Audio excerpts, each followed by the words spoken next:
গুজব সৃষ্টি করে পূজার পরিবেশ অস্থিতিশীল করতে একটি গোষ্ঠী অপচেষ্টা করছে, তবে আইনশৃঙ্খলা বাহিনীর তৎপরতায় তারা খুব বেশি সুবিধা করতে পারছে না বলে জানিয়েছেন ন্যাশনাল টেলিকমিউনিকেশন মনিটরিং সেন্টারের মহাপরিচালক মেজর জেনারেল আবুল কাইয়ুম মোল্লা।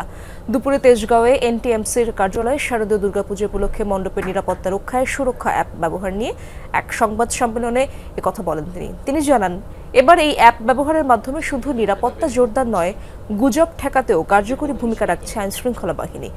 আনসার থেকে শুরু করে পুজোতে দায়িত্বরত আইনশৃঙ্খলা বাহিনীর প্রত্যেকটি ইউনিটের সদস্যরা এর সঙ্গে যুক্ত রয়েছেন। এই অ্যাপের সাহায্যে এখন পর্যন্ত ১৩২টি অপতৎপরতা শনাক্ত করে ব্যবস্থা নেওয়া হয়েছে।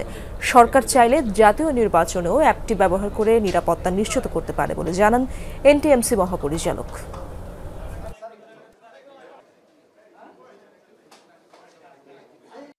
অনেক ডিলিট হয়েছে, প্রোপাগান্ডা আমরা অনেক ডিলিট করতে সক্ষম হয়েছি।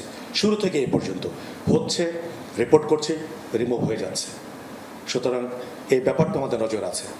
প্রোপাগান্ডা যেগুলো ছড়ানো হচ্ছে সেগুলোর ব্যাপারে আমরা যথাযথ ব্যবস্থা নিচ্ছি এবং তাদের বিরুদ্ধে যা করণীয় আমরা করছি।